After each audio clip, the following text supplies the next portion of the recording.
Zooming. So in terms of like a welcome to the class, but wanted to look at that, the thesis statement, and maybe I wanted to start with questions to see if folks had any questions about the communication of the back and forth, my comments, or any questions about a thesis statement at all.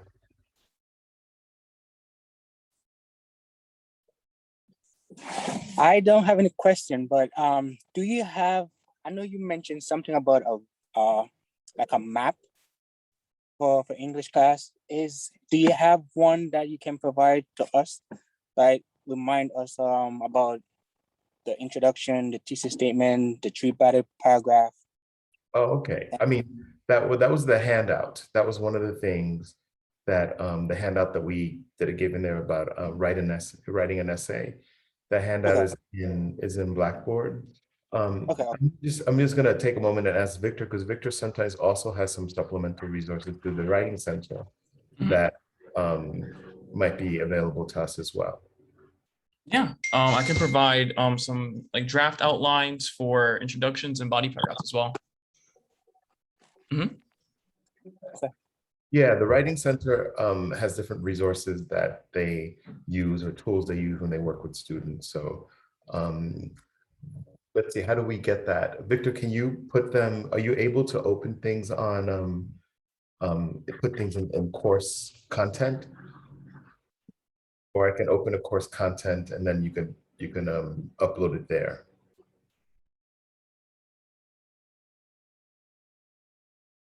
Does that make sense?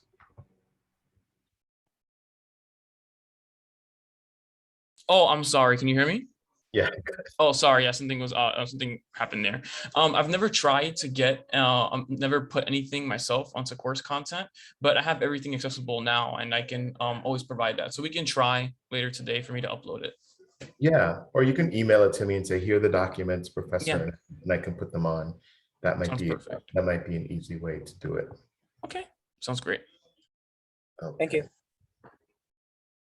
How about any other questions? That was a good question, Adrian. Any other questions or requests? I want us to be clear, maybe we can go over it again, because now from that thesis statement, and some of you wrote a paragraph or 2 paragraphs, which is great, but from that thesis statement now you should be able to, the expectation is on Thursday for you to upload an essay. And as a asking, the 3 components of an essay, there's an introduction, a body, and a conclusion. And in this case, if you're doing, if you're looking at the Google prompt, it's asking for 3 ways Google or the internet is affecting people, right? And many of you did a really great job of identifying, 1, 2, or even 3 clear ways in which it does it. So if you think of the structure of an essay, right, that you do an introduction, so you name the article, the author and the article, and then you're going to tell us, like, in 2 or 3 sentences, like all that work that we did with summarizing, like 2 or 3 sentences, like, what are the main points of this article, right? So that will be what your introduction will have, right? What are the main points of the article? And then it includes the thesis statement that many of you have crafted and hammered and workshopped. And then it's going to say, and in the article, it says this. So the way in which many of you worded it, I just suggested your wording, just attaching the 3 ideas. And again, to repeat that we're trying to work as hard as we can. This is a tough one, but we should make it in 1 sentence. So even though we're calling it a thesis statement, we're working really hard to figure out how do we concisely articulate what the 3 points that we will discuss in a sentence, right? Which is, a challenge, particularly with this one. If you were doing 3 aspects of poetry, of imagery, and symbolism, and rhyme, those would be 3, direct ideas that don't take up a lot of space. But in here, many of your explanations involve some explanation or some more detail, which is great, right? But we're trying to figure out how to be concise. So getting back to the essay, so you have your introduction where you name the author, where you also name the title. Of course, you will keep that in your introduction. And then you write a 2 to 3 sentence summary of the main ideas. So it may not be, imagine that the person reading it did not read the article, right? That it's your best friend, your partner, your uncle, your mother, your kid, that it's somebody who did not read the article and they need to at least have some understanding of what the article's about. So those 2 to 3 sentences should be descriptive and should be concise, but they should be informative. So that's your intro, right?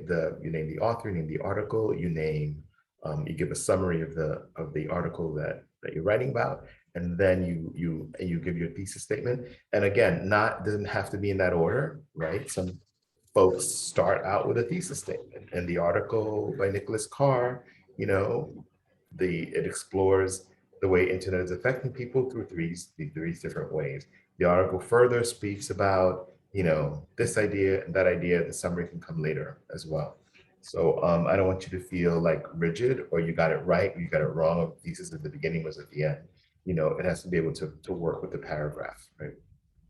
And then once you've done your introduction and you've got your 3 points that you're going to do, or 4 points if some of you do a 4th point, that you've got your points that each of the ideas, the way in which it was affecting us, right, will be explained. For example, many of you use the idea that it challenges the way, or it's changing the way our ability to focus, right, and read long works. So you could say that, right, as your topic sentence, right? The topic sentence is the sentence that introduces the specific body paragraph.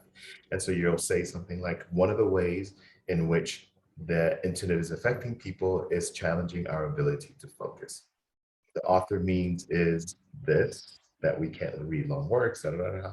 Here's a quote.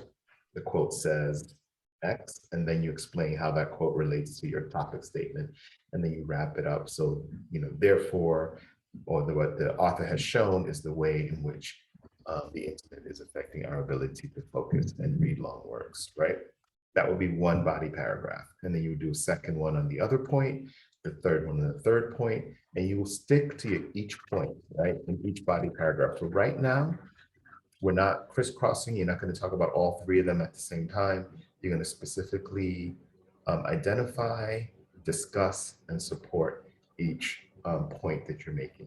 And then when you're done, your conclusion is going to reflect back to what you wrote about, and you will talk about the points that you do.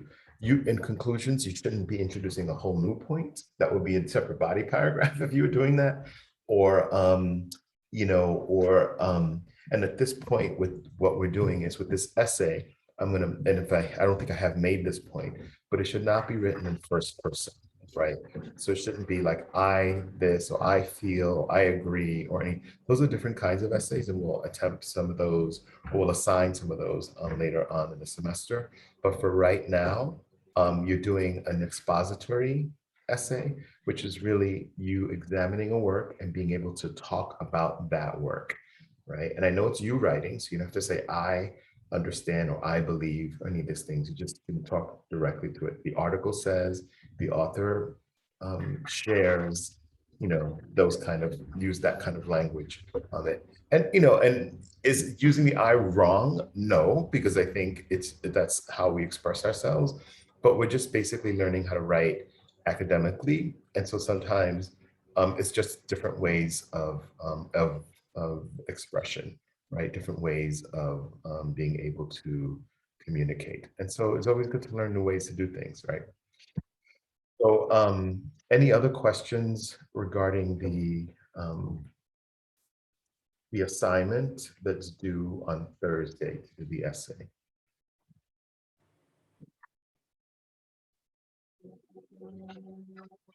No? You could write it in the chat if you have a question as well. Completely valid. Okay.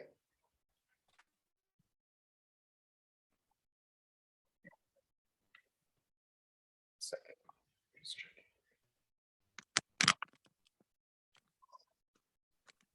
All right, cool. So if there's no questions on that, if you come up with a question, let me know. But otherwise, we'll be good on that. So let's look at 1 second. I'm just opening up our Blackboard.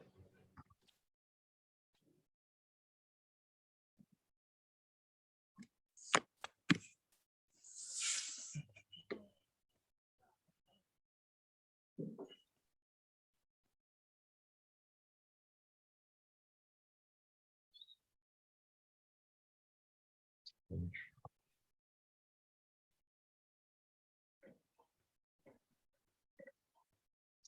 with me, I'm opening up the file.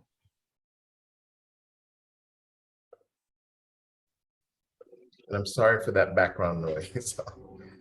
If you hear it, I don't know if you hear a cranking noise, but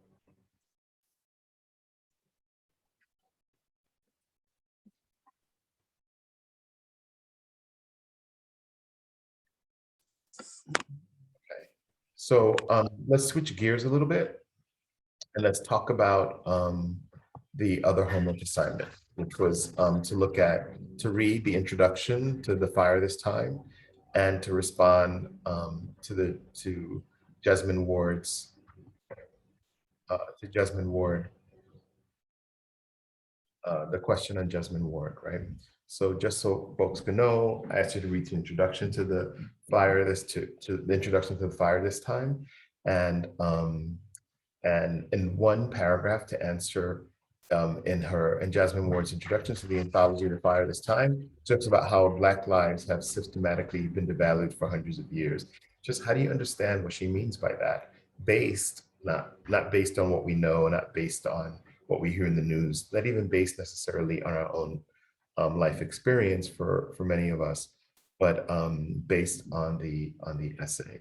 So I think first, I just want to get any general impressions or general observations or just reactions to the article itself.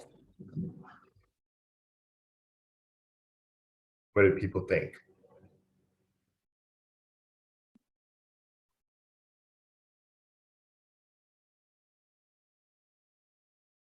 Unaffected? Do you think Jasmine Ward was just off her mind what she's talking about, or was there anything in there that made you go, or I understand what she's saying, but she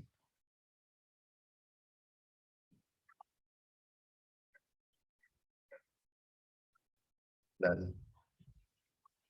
So let's take a quick look.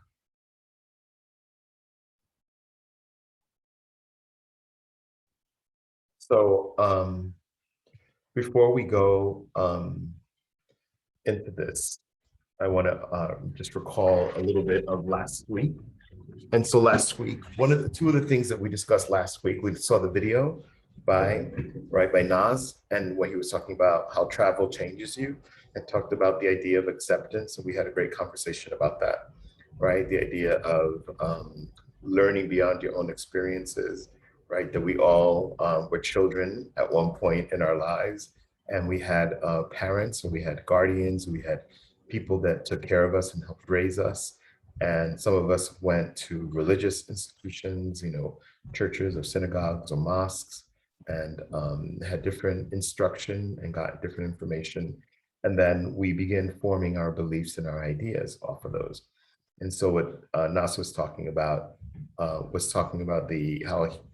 he was raised in a particular location and with a particular belief system, and how his interpretation of how he understood was that there was one way and the other way was not the right way or a good way, or what he says wrong. And then later on, as he got to experience different people, he questioned these ideas and learned a different way of acceptance, right?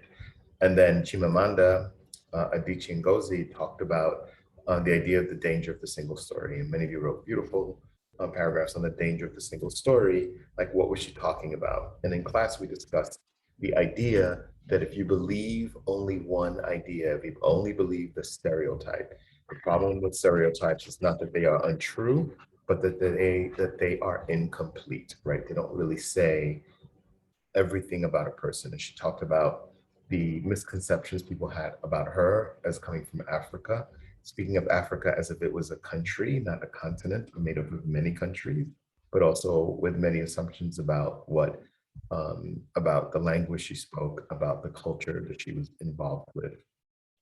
And that she understood that because she too very often took up the danger of the single story when she went to Mexico, and she was very surprised by what she encountered in Mexico. It wasn't what she, if she only believed what she read in the media here, she had a very skewed and incomplete view of who Mexicans are. right? So there was this whole idea of, these ideas that we have about people, right? And ideas of stereotypes, and ideas that if we become committed to seeing people through only a particular lens, not only do you have, you do not develop the capacity to see more, right? To see more than what there is, but how do we live in a world when we are so many different people, right? With so many different ideas and so many different beliefs and so many different backgrounds. And how do we create some sense of harmony, right? And unity and progress so that we can all live in the same communities, sometimes in the same buildings, right? With each other. So we're continuing that exploration of, us as people with Jasmine Ward's article. So let me share my screen a little bit. So I'm going to read some of it with you. Let me make this small.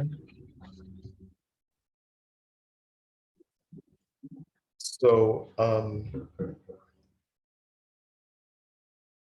Jasmine Ward wrote this. It's a basically um,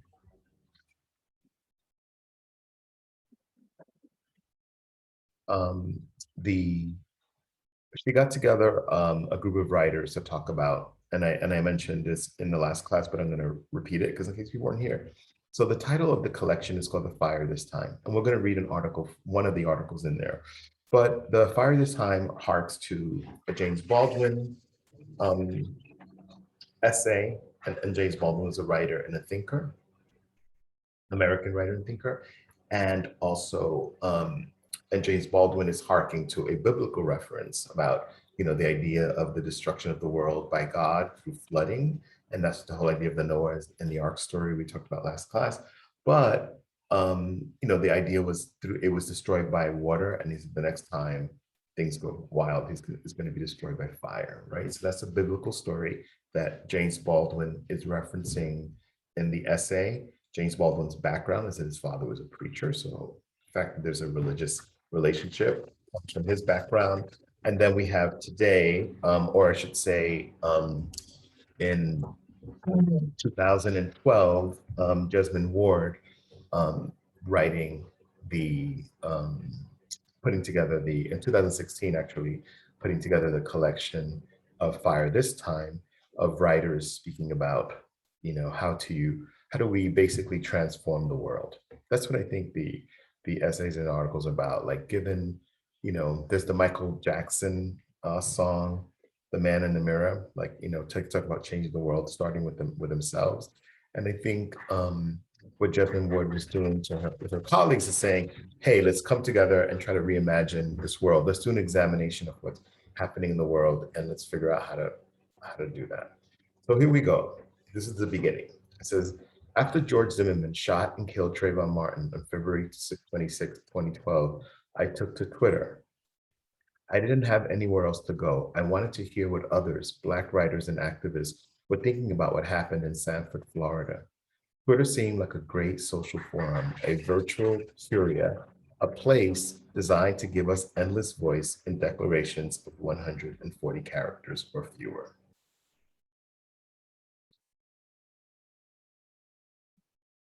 I found the community I sought there. I found so many people giving voice to my frustration, my anger, my fear. We shared news and updates and photos, anything we could find about Trayvon. During that time, I was pregnant and I was revising a memoir about 5 young Black men I'd grown up with who all died young, violent deaths. Every time I logged in or read another article about Trayvon, my unborn child and my dead brother and my friends sat with me. I imagined them all around me, our faces long with dread. Before Zimmerman was acquitted of second-degree murder and manslaughter in July 2013, I suspected Trayvon's death would be excused. During this period, I returned often to the photo of Trayvon wearing a pale hoodie as I gazed on his face and his jaw thin blade, his eyes dark and serious too, in a big way. Let me just make sure that children's eyes are. I saw a child, right? So I'm gonna pause there and let some more people in the room. Okay, So basically, the beginning of it, Jasmine Ward begins speaking about Trayvon Martin. And I think most of us know Trayvon Martin. And if you don't, she kind of explains who he is, right? That he's this young person who was walking in a neighborhood and that someone felt threatened by this person and shot him, right? And so that is, in a nutshell, an objective description of what happened. But she's saying that she was thinking when she learned about it, she was feeling a certain kind of way and she was looking for support. She was looking for ways to express it. And she thought about her unborn child. She thought about her brothers and his friends, many of whom had died violent deaths. And she said, when she looked at that picture of him with the hoodie, what she saw was a child. And this is where I left off reading here.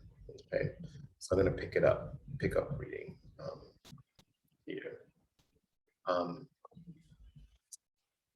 And it seemed that no one outside of Black Twitter was saying this. I read article after article that others shared on Twitter, and no major news outlet was stating the obvious. Trayvon Martin was a 17-year-old child, legally and biologically.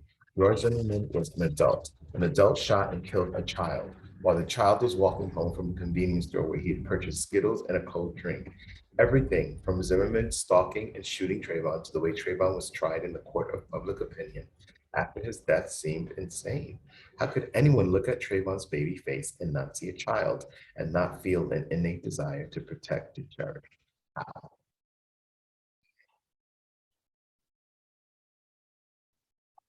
right, I'm going to stop sharing for a moment.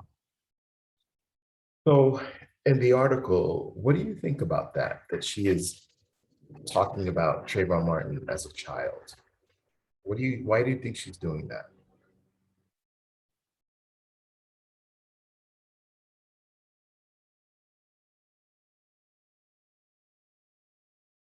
Right, she's talking about the court of public opinion. She says that.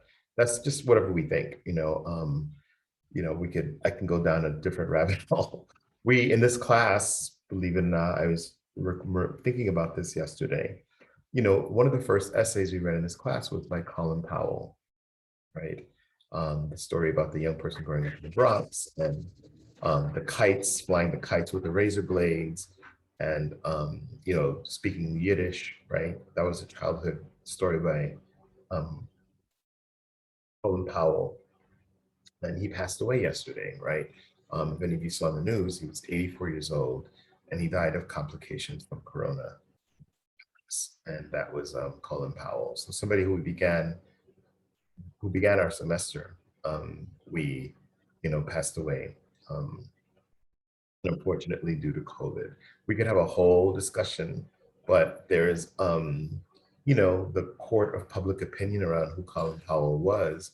People have ideas and opinions, and some of them are great because he did so many great things, and then some of them are not great, right? He did not always do great things. But going back to our article, Jasmine Ward is talking about, Trayvon Martin, and she's positioning him as a child, right? That she says, I don't know how anybody could look at that face and not see a child. So what do you think about that? Any thoughts on what she's trying to get at or what she's talking about? I always felt that way too when the murder first happened. Mhm. That he was only a child while he wasn't prosecuted the right way.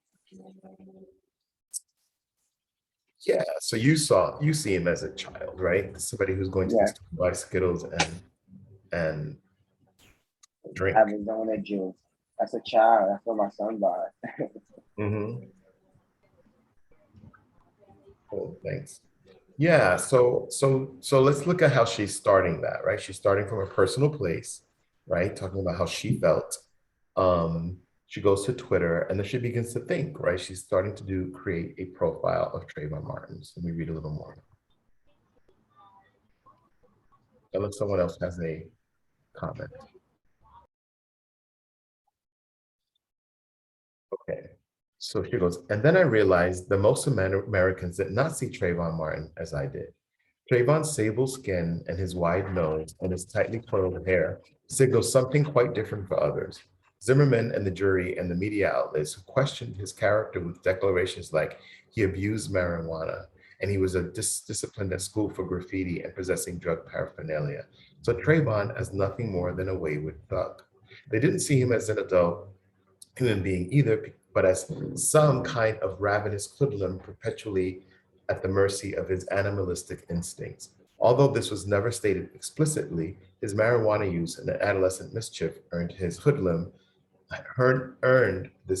in a hoodie his death. I knew that myth. It was familiar to me as my own eyes, my own nose, my own hair, my own fragile chest. It was familiar to me just as the era I grew up in, air as dense and heavy and close and hot as that's Trayvon's breath. Let me in.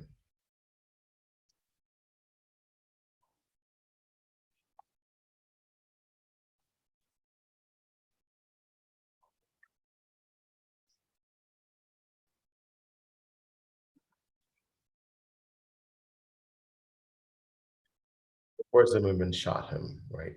I too grew up in a place that could sometimes feel as limiting and final as being locked in an airtight closet, there humid and rank with one's own breath and panic, a place where for all the brilliant sun-drenched summer days, there is sometimes only the absence of light. America and the American South, a place where the old myths still hold a place in many white hearts, the rebel flag, Confederate monuments, lovingly restored, plantations gone with the wind, a place where Black people were bred and understood to be animals, and a place where some feel that the 14th Amendment and the Brown versus the Board of Education are only more recent in a series of unfortunate events, a place where Black life has been systematically devalued for hundreds of years. In December 2022, my then Senator Trent Lott, so let's just go back, right? So she says that she sees him as a child, but that some people don't see him as a child, right? And she says she grew up in a place that she felt was limiting. Like she goes here, place. I'm trying to figure out how to do. Let's see the highlight here. Place.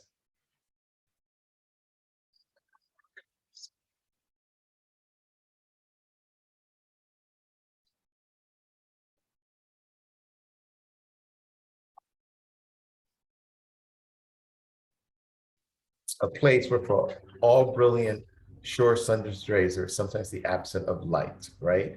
A place where old myths still hold a special place in many white hearts, right? Here. The old myth still holds special in many white hearts.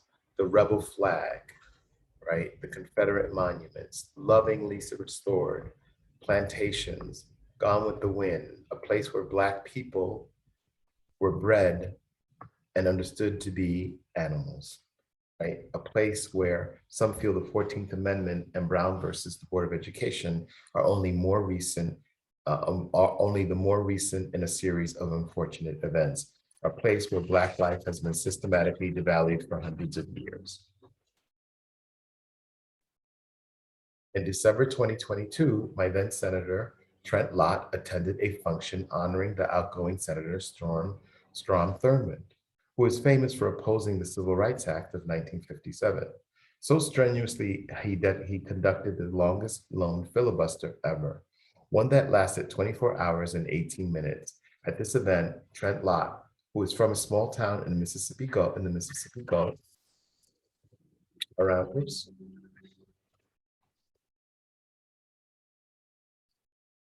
25 miles from mine, said we're proud of it, voting for the Thurmond in the 1948 presidential election. And if the rest of the country had followed our lead, we wouldn't have had all these problems over all these years. It was dismaying to hear this, to see what those in power would thought of people like me, but it wasn't a surprise. After all, when I participated in the presidential classroom in Washington, D.C., I, along with several other, around 5 of my high school mates, met Senator Trent Lott. So I'm going to stop sharing my screen for a minute just to look at this a little more. So basically she starts with, I see Trayvon Martin as a child. There are people who don't see him as a child, right? And some of those people see him as a threat, as a thug, right? And then she says some of those people believe that basically a lot of the things that she's talking about in terms of civil rights in terms of progress, right? She's making, she's talking a lot about history.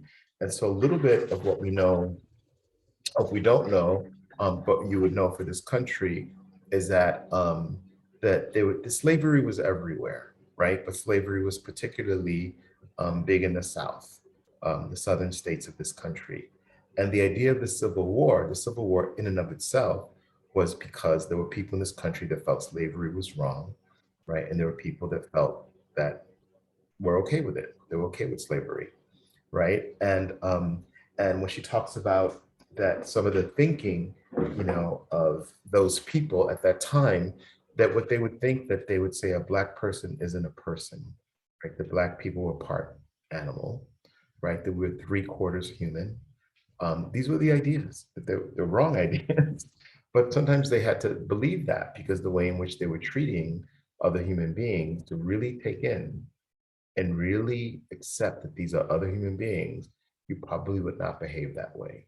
You would not subject them, not treat them like they don't matter, right? That their lives don't matter, right? So she's talking about this idea of treating Black people in a way like their lives don't matter, goes all the way back to slavery in the country. And what happened was the US got into a civil war. There was a war, US was at war with itself. And they consider the people in the North to be people that wanted to end slavery, and to look at Black people and say, they are human beings. We need to treat them as human beings. And if we honor the Constitution of the United States of America, then we have to give them equal rights, right? They must have equal rights. And the people from the South were like, we're not having that. No way, we're not going to do that. They have a whole labor force, right? That if you had a big, let's just use the typical, a big cotton field, right? If you own anything, you have to pay people to pick your fruit or pick your cotton or pick whatever it is. And the slaves did it for free because they were owned by the landowners. So anybody who owned a property got somebody to work for free. They sold all this stuff and they became wealthy and wealthy and wealthy. And the Black people just worked for free and lived in horrible conditions. So she's talking about these ideas. So the Confederate flag was a symbol of the flag of the South, right? Brown versus the Board of Education that she's using, she's quoting a Supreme Court ruling, right? And Brown versus the Board of Education fought so that Black children can go to any school, right? Not only, well, partly there was a time they couldn't go to school at all, but they can go to any school that they wanted to go to, right? That they weren't only subjugated to attending schools that sometimes certain areas did not give the proper resources. So even though there was a school, maybe there were no books, so there weren't the right to be proper teachers. So always a substandard level of education, right? So Brown versus the Board of Education, she just kind of mentioned, as if we all understand what she's talking about, is a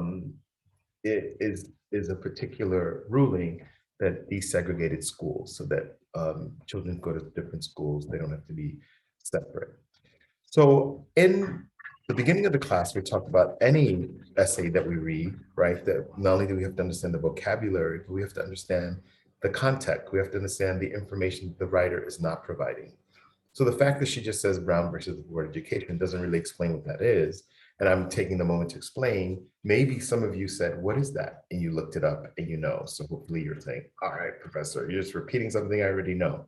But if you don't know, it gives it a different context, right? And it helps us to start seeing how she is making an argument and making a case. So back to a summary of what we've done. Trayvon Martin is unfortunately murdered. She says that she sees him as a child, but people don't see him as that. And how do they get that view of that person? That this is just a thug, not a then she says that there are people that see him that way. And these similar people feel a particular kind of way about a lot of things. And one thing is they feel they love the South with its, ideas. They love the Confederate flag, which was a symbol for the army from the South that was fighting to keep slavery in place and not give, full rights to Black citizens or Black people living in this country. And she, let me share my screen so I could I'm trying to see you in the screen at the same time. So that she is making this case, right? The idea that she tells us a story about going to visit a senator from her town, from her state, and that this person was replacing another senator, a senator who was famous for fighting, who opposing the Civil Rights Act of 1957, right? So this person is saying, so that's somebody who was opposing that. They did not want civil rights to pass, right? So she's saying the school took her on a trip there. She's going to meet this person.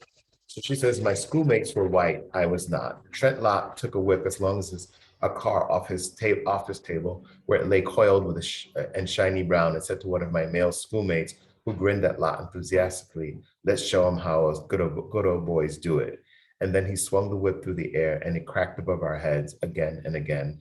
I remember the experience in my bones, right? So she's again making another reference, you know, to the idea. One of the things we learned is that many of the slaves were whipped, right? So here's a senator who was opposing civil rights, like equality, and had a whip and was cracking it above their heads. So most of the students were white, but she was not. And she said she felt it in her bones. I know little, but I know what a good portion of Americans think of my worth. Their disdain takes form in my head. It is my dark twin. Sometimes I wonder which of us will be remembered if I die soon. If I suffocate in the closet, will I be a vicious menace like Trayvon Martin, an unhinged menace like Tamir Rice, a monstrous menace like Mike Brown, an unreasonable menace like Sandra Bland, a sly menace like Emmett Till? I imagine I will be as black and fetid as the horde at Scarlett's heels, crowding her wagon, thundering to rip it apart, wheel by rivet. She's making the hordes at Scarlett's heels. She's making a reference to Gone with the Wind, the movie about the Civil War. Replace ropes with bullets, hound dogs with German shepherds, a gray uniform with a bulletproof vest. Nothing is new, right? I needed words, the ephemera of Twitter, the way the voices of outraged public rose and sank so quickly, flitting from the topic to topic, disappointing me. I wanted to hold these words to my chest, take comfort in the fact that others were angry and others were agitating for justice, where others could not get Trayvon's baby face out of their head, but I could not. The nature of the application, even the nature of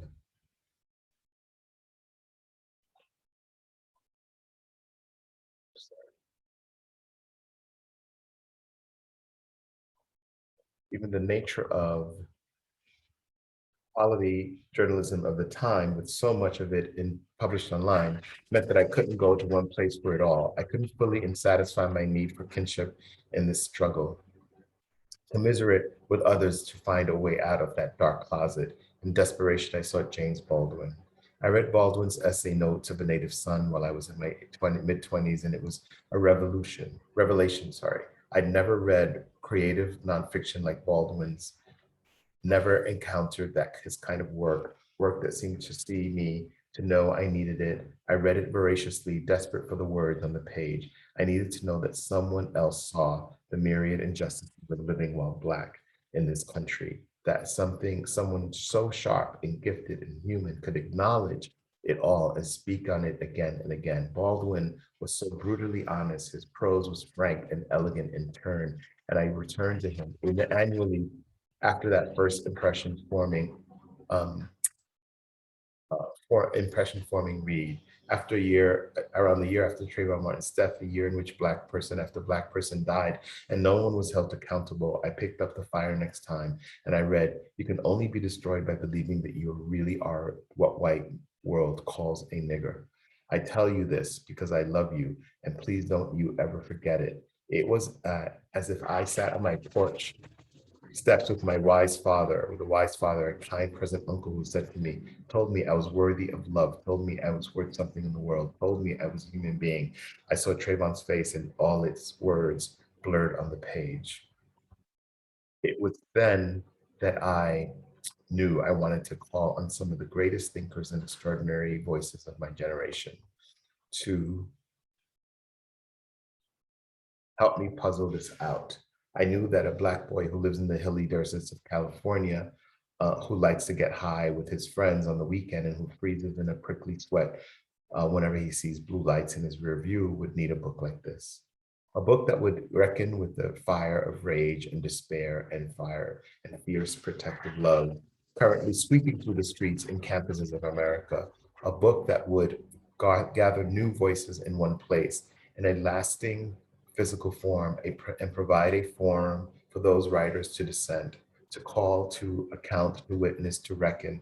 A book that a girl in rural Mississippi could pick up at her local library and while reading encounter a voice that hushed for her fears, and pages that she would find a wise aunt, a more present mother who saw her terror and despair threading their fingers through her hair and would comfort her.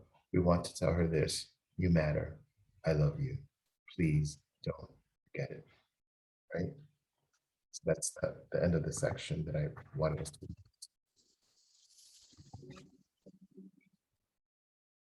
Right? So she puts this together, she ends it, I mean, it keeps going, with saying, so Trayvon Martin's death raised questions. She needed answers. She went to Twitter, right? The Twitter feeds, people responding, but those Twitters go away, right? She started thinking about systematically, like, how could someone see him as that? She goes, well, it shouldn't be so hard to think about it, given that in this country, there are people that still believe those ideas, believe that that white people are better than Black people, that Black lives aren't as worthy or matter as much, that that this ideology still exists in this country. And it's so ironic to be teaching this now in this year. Having taught it in previous years, we've learned so much more about the progress we made in this country about civil rights. So there was a Civil Rights Act in 1957. There was another one in 1964, right? 64, we had Martin Luther King really working to bring the consciousness to the public, and Malcolm X, and later on the Black Panthers and the Young Lords. So all these movements to try to bring, and then much later, Black Lives Matter, right? So, so this argument that's being made that it's important not to devalue Black lives. And she talks about like where these ideas come from. And they come from all of these ideas that come from the past that still persist and remain present. So, so what do you think about all that? You know, I know you you wrote paragraphs about it. What do you think about what Jesmyn Ward is saying?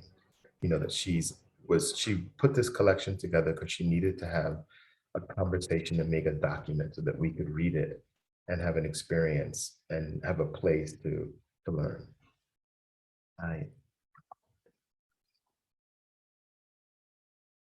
Okay. Oh, so Victor talks. Oh, let me just see. Sorry, I don't know. I love whenever people mention the Young Lords. So I don't know, want to, yeah. Okay. Do you want to just share a little bit about Of the Young Lords? Yeah, sure. Why not? Yeah, so the Young Lords were a Latinx, but primarily Puerto Rican group of civil rights activists who were not predominantly, but who were first kind of spawned in Harlem. One of their most notable events was taking over, and I'm gonna forget the exact church, but they took over in church where they provided people with similar resources to what the Black Panthers did, such as legal support, food, and other lunch resources for children who weren't otherwise provided those resources, and also provided protection a lot of times to the neighborhoods. The Young Lords also fought for a lot of legal rights for Latinos here in New York City. And now there's a cafe like kind of spawned for their kind of respect for their activism and whatnot. And yeah, I had family who were a part of it, I also have family who were a part of the Puerto Rican nationalist independence movement in Puerto Rico. And yeah, just a few tidbits about me. Okay. Well, I mean, I think I love when we can talk about something and have it have history live in the room. But I think what Victor's sharing is, and I gave that list of people that were kind of working to create progress. And I think one of the things that he shared with about the young lords is that they were one of the things that motivated them. They were like saying, let's look at our neighborhood and our community. How come up here things are horrible and you take a train ride, 25 blocks down and things don't look like this. Things are in better shape.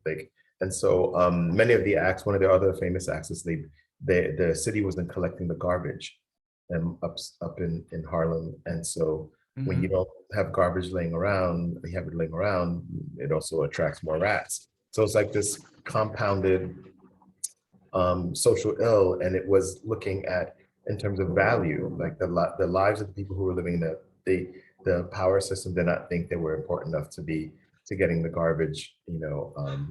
If they had limited resources, they put them in different places, not in the community that they were living in. So they took all the garbage in the neighborhood and burned it in the middle of the street to get rid of it, to burn the garbage and send the message to the city that you need to take care of us. So anyway, so all of that stuff it's good stuff. And Jasmine Ward is continuing this conversation, right? And I could be more provocative and say she's continuing the protest or the fight or the struggle. And she's doing it through literature, right? So she got this collection of essays that is really allowing us to examine Blackness in America. And when we talk about it, when we say Blackness, it's very specific and it's very good to be clear that we're talking about that. And at the same time, to understand that we're talking about other things, right? We're talking about all people of color, right? Because it's not, Black people aren't the sole targets of racism, right? There are many of us who are of other nationalities, of the countries, of the cultures that are not necessarily embraced as white cultures are subjected to that. So, again, what do you think about all this? Like, does it make you feel excited? Does it make you feel afraid? Does it make you feel like these are old ideas? What are some of your reactions to what Jasmine is saying? She's saying, I need constantly to not only be reminded how important we are, but I need to have the space and the ways in which to be able to support that. And that's why I put this book together. That's why I invited these people to write and share their perspectives, because I feel like I want you, meaning I will just point out to the camera, to all of you. I want all of you to have some place to go to learn more and to be able to articulate so that you can stand up for your full, powerful selves. What do you think about anything I'm talking about?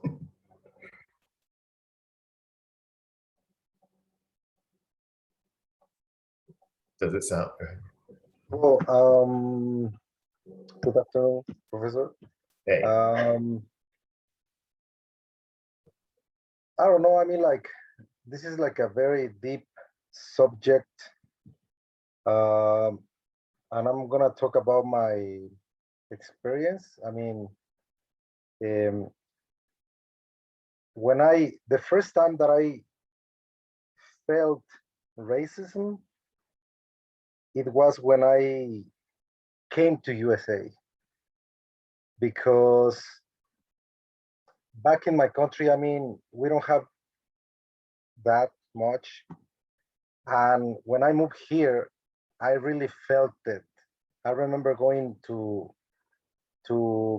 work and taking the subway, and you feel, like you feel that energy, like how people split up, like you see how you feel that sad and bad energy about racism. And I feel like that's what the author talks about, like how in America they see Black people as something, like I don't know. I think like that's really something that in this time we should change, because right now we are not in those times back in the day, like wars and all that stuff. I think now in 2021, there must be like changes, but people doesn't want to accept them. I don't know. So thank you, Miguel. And I think some of the silence, thank you for speaking and sharing it. 'Cause I think some of the silence, it is that. I think sometimes, not I think, I can tell you, right? Racism is something you experience, right? Like, Miguel was like, I didn't really experience it, maybe experience different things, but I didn't experience racism until I come here. And there is a particular, the US has a particular history, right? And a particular activity around it. And so sometimes it's something that we feel and experience, but sometimes it's hard to articulate, right? It's hard to say, how do I put these feelings in words, right? And how do I support them? And how do I um, be able to voice these ideas and these opinions? So, so that's what these texts are helping us do, right? These texts, this little tiny introduction. Let's start with this because even though it's tiny and it's small, it's and Victor, I see your hand. I'll call you. Ask you to speak in a moment. Even though they're small, like her essay, that that it's profound, right? You see how much time I just spent all this time breaking down what she's talking about. So it's not like something that we're imagining. And Miguel, in a way, the change has been in process for decades now, right? We make that's what it takes a while. It's taking a long time, right? But again, I kind of like to be in a hopeful place at the same time. I can get deep, right? But I like to be hopeful. And the fact that I am your professor is an example of the change, right? The fact that this person went to school, taught, got hired, and gets to teach is an example of change, right? And at the same time, it's not like we can't rest, right? There's also this thing of us, how do we continue? Because what we've learned in the last 4 years is that and what's happening right now is that there is a systemic attempt to keep reversing the progress that's happened. There's a new civil war happening right now in the United States of ideas, right? All right, I'm gonna stop and have Victor raise his hand. I want to hear what Victor says. Yeah, I just wanted to piggyback a little bit of what you were saying and a little bit of what Miguel was saying.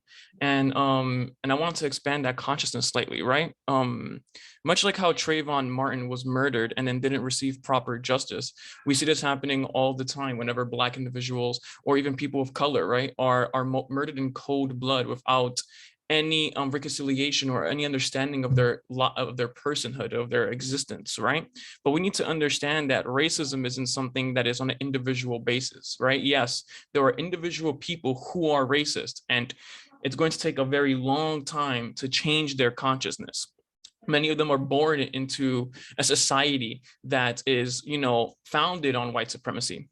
But we need to recognize that racism itself is intergenerational. It's systematic. It is quite literally pushed into the foundation of this country, and that as people of color, inequality is reproduced for us, right? That we are and not unequal because we ourselves lack some type of humanity, but we are unequal because the system treats us unequally, wants us to be wage slaves, like how Martin Luther King said during his war against poverty movement, right? It's the idea that we can no longer be impoverished, right? This is the wealthiest country on the planet. And the single story is typically surrounded around the United States being this beautiful homeland for all people, right? That you come here and you make your dreams come true. But the reality is, right? The harsh reality is that single story is fraud. And that many of us struggle every day because of our skin color, because we're born into unequal systems. And I hope that, this lesson I think is amazing simply because it's forcing us to think outside of the context of one story, outside of the context of what we traditionally hear of the status quo, right? And I just hope, all students in any kind of thing they're told, learn to criticize whatever they're hearing and learn to kind of create their own ideas around individuals, around systems, around institutions, right? So then we kind of become our own arbiters of truth, that we learn our own, we create our own world that we then, apply certain issues and context to, and not just blindly accept what we hear. Thank you, Victor. Yeah, I think the next steps in all of this for us, because this is a class where we're reading and writing, I think what we read and write matters, right? And so I think that the next steps for us is I want us to, if you didn't get a chance to finish the paragraph, that now that we've had a discussion about this particular piece, that you can write about it, right? Jasmine Ward is offering a historical context for some of the ideas where racism exists that is particularly American, right? But the ideas of not seeing Black people as a full human being, that idea was an idea in this country, right? And that this idea has not gone away. So if I don't see you as a full person, as a full human being, therefore in my brain, I might be doing some kind of math of how I can treat you. That I don't have to treat you as well as I would need to treat another person. That's the math that's going on in my brain, right? That if I thought, damn, those were good old days when we got free labor and, and well, how could we get that? How could we get that done? Well, maybe it's not in terms of free labor. How can we underpay that labor, right? Which is why all these fights for raising the minimum wage, as many jobs are held by people of color, and how do we progress forward if we're always living hand to mouth, right? So that some of the ideas and some of the actual day-to-day of our lives are based on ideas that maybe have changed for the law, but not changed in the mentality of people that hold power. And so it's important for us to be able to examine them and to be able to talk about it and articulate it, right? So we're not just speaking from a place of passion, like I feel hurt and I'm upset and I see this is wrong, or I could do that, right? But for me to have some kind of understanding so that I could at least try to create change in some other kind of way. And so one of the ways I do it in my life is not only in my activism, but in my classroom. That I get to, that I could apply and teach in different places of the world, right? But I want to teach here, and I want to teach at Estos. I want to teach in the labs. And I want us to be able to have these conversations, not only in the classroom, but on the page. Okay, so so the next piece you're gonna read, and I'm gonna ask you again after this if people want to talk more. I want to hear your voices. I should pick the chat because I saw somebody say in the chat. Yes, Adrian. Yes, make it's the unrelated. Okay, yes, you got that. No matter, oops, sorry. No matter how much we change, there are always people that, I'm sorry, I need my glasses. No matter how much we change, there are always people that will always judge us no matter what, even though we do good, they will always see bad in us because of our skin complexion. In order for these opinions to stop, they need to understand us, the pain we went through, right? Also, this is amazing, and we should probably be proud of also in the history are part of that. Yes, definitely talk about also in history. And sometimes I teach a course called Bronx Beautiful, where we talk about also. But I want to speak about Joshua's comment and what he offered to the class. And yes, so one of the things that I will say off of what Joshua was saying, and I want to start by what he says, no matter how much we change, Joshua writes in the chat, there are always people that will always judge us no matter what. Even though we do good, they always see the bad in us, right? Because of our skin complexion. So that's important to be able to have, Joshua, because what you're doing in that phrase is something that she's talking about with James when she does that quote by James Baldwin. That it's important for you to see yourself as who you are, right? Not see yourself as somebody who doesn't value you sees you, right? Because one of the things that we learned is that they're wrong. They don't like it, they may disagree with you, but history has shown that they're wrong. And it's important that no matter how good we are, no matter how powerful we are, no matter how much we attain, right? Sometimes they will look at us as if they will judge us, I want to use your words, and see us as bad, right? Because of how we look, right? Before I open my mouth, before I do anything, I'm walking down the street, somebody could be making a judgment about who I am, right? Not that I'm a professor and that I've published novels and I started a theater and they don't see all of that, right? No matter how much good I've done, when they look at me, the first thing they might see is a Black man, and then they have a different reaction to that person from these ideas. So it's important for us, while we're working on trying to change the world and people are progressing, that at the same time is important for us to be able to see ourselves. So let me actually go to that provocative statement that she says. And part of the provocation of the statement says, the quote that she says in the piece, right, in James Baldwin, The Fire Next Time. I'll share my screen so that you can see that I'm highlighting it now, just so that you can see it.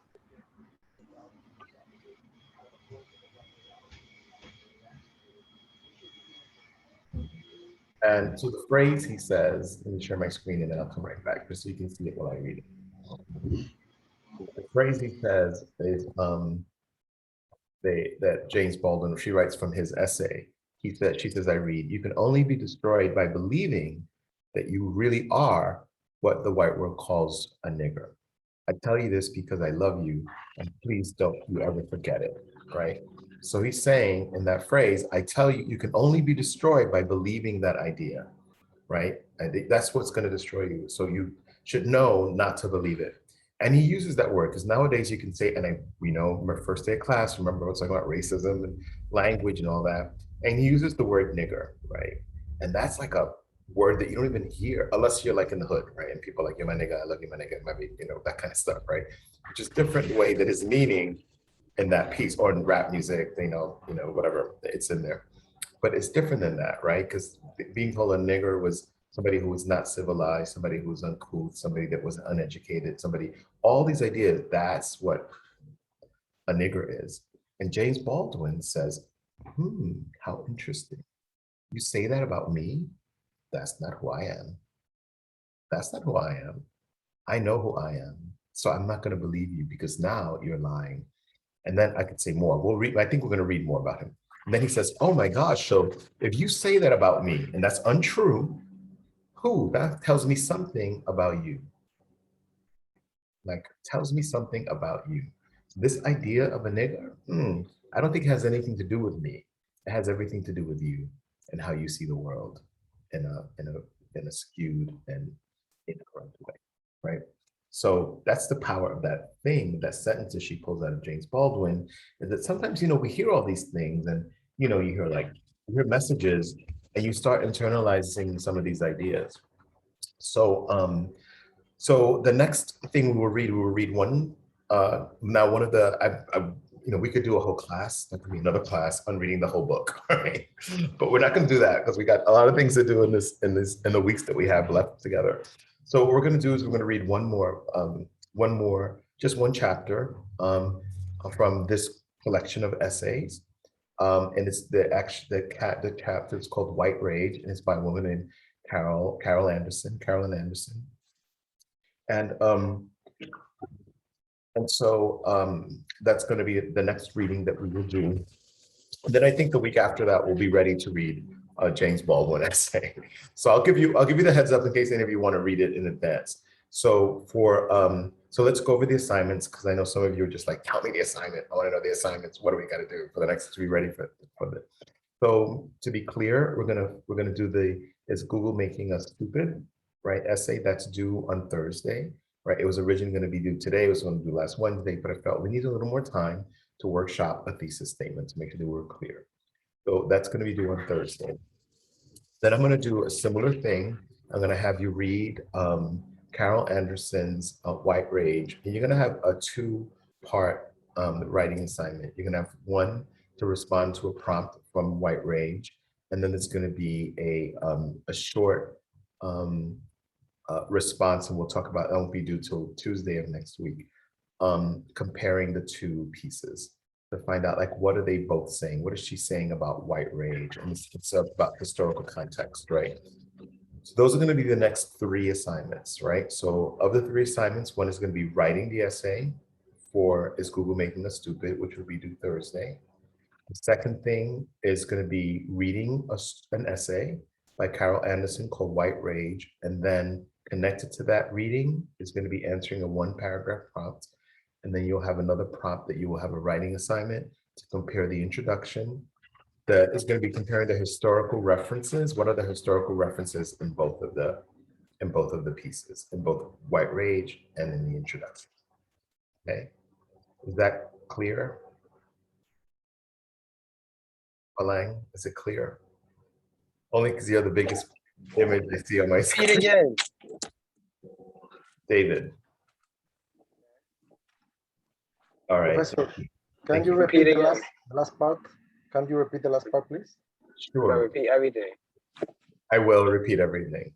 So one is you're going to do the essay for Is Google Making Us Stupid? That's due on Thursday by 11:59. The second thing, to read the essay called White Rage by Carolyn Anderson. And then after you read it, you're going to write a 1-paragraph response to a question that I'm going to send you. I'm going to send you the question, right? And then you, like you did for this one, 1-paragraph explain what does she mean by devaluing. It's going to be one thing. So you, however you understand it. And then the second thing was going to be due on Tuesday when we get back at midnight after class. Is going to be just a short response between the 2 pieces, to compare the 2 pieces and talk about some similarities between the 2 of them. That's what the last part was. Okay. Thank you. You're welcome. Any other? Okay, so I'm gonna hang out for a little longer. I'm ending class a little early, so I apologize. There is my phone. I'm just dealing with a personal thing. I'm in an office that I got to. I was, coming back into the city, and so I called a friend and I said, "Can I come to your office? Because I got to teach my class." And he was like, "Because I was not going to make it to Ostosa to my apartment in any time."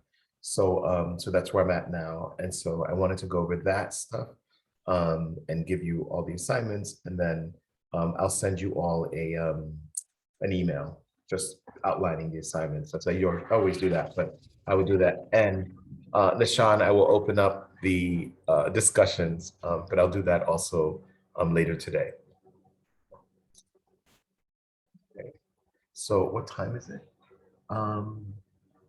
I can't even see. 2:51. All right. So I'm going to end class today. We don't need a break because we've only been here for an hour and 20 minutes. But I really always thank you for your time. I thank you for your attention. And I thank you for engaging in this thing. Some of these things are, it's a tiny essay that kind of has a really big impact. So I thank you all for participating both in the chat and by unmuting. And of course, always appreciative of Victor and what Victor brings and offers to the class. No, thank you. Mm-hmm.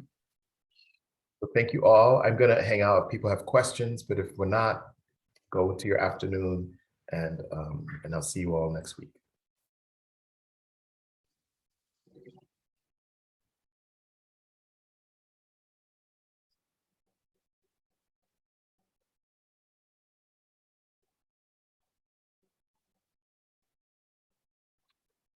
Professor, I just wanted to say thank you for highlighting thoughts of the Black Panthers and Young Lords, and also other revolutionaries like Martin Luther King. I've had so many professors who are afraid to discuss the political consciousness of anti-capitalist or anti-imperialist thought, to the point where, like, I've been booed and shushed, and it's like, why am I being shushed for trying to provide a different outlook or different thought on this, especially one that has been within my personal ancestry for so long?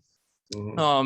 I don't know, and just thank you for mentioning that. I know you yourself, being a Black man, being a person who grew up in New York City, these ideas aren't like foreign to you or anything, but just thank you. I really appreciate that. So many people are afraid to discuss the Black Panthers because they think they're a terrorist organization or something, but they're not. They were community-based, willing to support people who weren't being looked at and were being forgotten and who needed protection. So thank you, Professor. Thank you. You're welcome. Yeah, it makes me happy. Part of our history, right? It's part of our progress. And I think it's great material to write about. Yes, it's excellent material to write about. Yeah, just thank you and have a great day. I hope you're feeling wonderful and everything. Thank you so much, Victor. Of Take course. care. And I emailed you the documents in the beginning of class. If you didn't receive it, I can email it to you again. And I have other resources too. So if that's not to your liking, I can send you something else. And yeah, have a great day. And yeah, all is well. Enjoy Cool. yourself. Yeah, I'll share it with the students, and if they need more, we'll give them more. Thank you. Excellent. Have a great one. You too. Take care. Take care. Hey, David and Ariel. Yes, Professor, I'm sorry. I wanted to also ask, do you know when will be a date when we can revise the Oh, Ariel, that's a good question. I wanted to talk about that. All right, I have to include it in the email. I was gonna try to have people revise it by next class, before the next class. Okay. So yeah, but definitely an opportunity to revise your essay. I want you to be able to have that. No problem. Thank you so much, Professor. All right, take care, Ariel.